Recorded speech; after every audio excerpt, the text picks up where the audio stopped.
Top Sport Casino lažybos. Top Sport lažybos. Dalyvaudamas azartiniuose lošimuose gali prarasti ne tik pinigus. Labadiena, sekmadienio popietė, šiandien Top lyga vėl BTV ekranuose ir sveikinuosi su jumis iš Gargždų miesto stadiono. Šiandien įdomu, Rokas Filipavičius jau baudos aikštelėje bando pats smūgiuoti ir kamuolys lekia virš vartų. Simonė Moskinas iš Galima pakalbėti ir apie žaidėjus, kurių neturi Vilniaus Riteriai. Visų pirma, tai yra Egidijus Vaikūnas, čia apie jo smūgis ir nepavyksta pasižymėti. Kampinis šį kartą yra įžaidžiamas, Umaro Kandė. Bandys galbūt žaisti 1 prieš 1, tą ir daro labai lengvai suklaidintas varžovas. Čia tolimas smūgis ir kamuolys vartuose 1-0. Natanas Žebrauskas keliauja švęsti prie atsarginių komandos žaidėjų suolo ir 15-ąją susitikimo minutę Gargždų Banga sugeba išsiveržti į priekį. Laimingas Natanas Žebrauskas. Gražus smūgis iš už baudos aikštelės ribų, sugebėjo kamuolys praskrieti visą tą žaidėjų baudos aikštelėje koncentraciją ir Gargždų Banga sugeba susikurti pranašumą. Pirmasis Natano Žebrauskas perdavimų.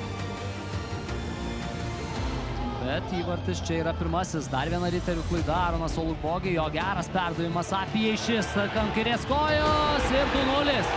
2-0. Vos per porą minučių Gargždų Banga sugeba pasiųsti į knockdowną Vilniaus Riterius ir Aronas apie vos prieš praėjusio turo rungtynes Gargždų Banga papildęs puolėjas iš Šveicarijos sugeba atsidaryti savo įvarčių sąskaitą ir iš karto didina Gargždų Bangos pranašumą iki 2 įvarčių. Žinoma, čia reikia atiduoti duoklę ir Aronui Olubogį. Puikus Olubogį perdavimas. Dar vienas Bangos perimtas kamuolys, dar viena kontrataka, Aronas Olubogį į dešinę ir vėl galimybė smūgiui, Misaki Sato, 3-0. 3-0. Na, kas čia vyksta su Vilniaus Riteriais? Vienas prarastas kamuolys po kito, subyrėjusi gynyba ir tiesiog Gargždų Tigrų ekipa drasko Vilniaus Riterių šarvus, nepalikdami jokių vilčių. Simonė Moskinas ten paliekamas sušaudymui.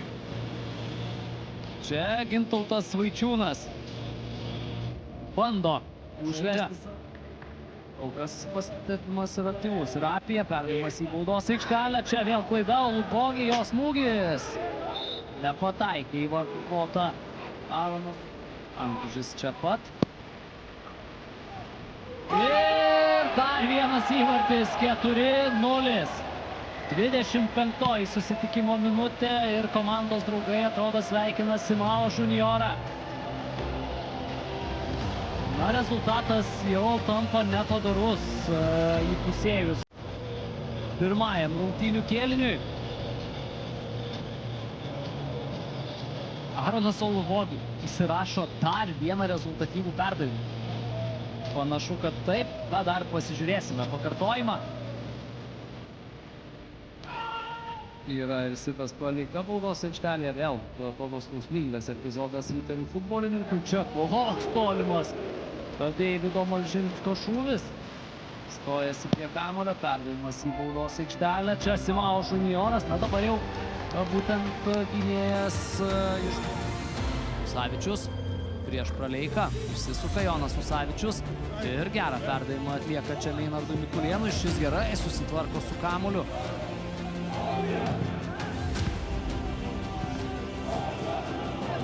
Apie čia ir bėga nuo Radenovičiaus. Gera galimybė Gargždų Bangai. Apie jo smūgis ir 5-0. Na,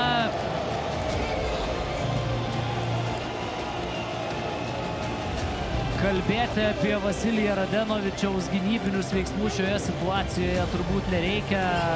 Visiškas aplaidumas ir dar vienas lengvas Gargždų Bangos įvartis. Na, pasižiūrėkite, čia Radenovičius kaip lengvai paleido Aroną Apiją greičio lenktynėse pavyti Aroną Apiją Radenovičiui yra neįmanoma. Rungtynes. Novikovas. Jo perdavimas. Čia gera galimybė riteriam. Tęsiasi ataka. Geras šansas. Smūgis. Krinskis jį atremia. Ataka tęsiasi ir Bangai pavyksta apsiginti. Puikus čia riterių šansai.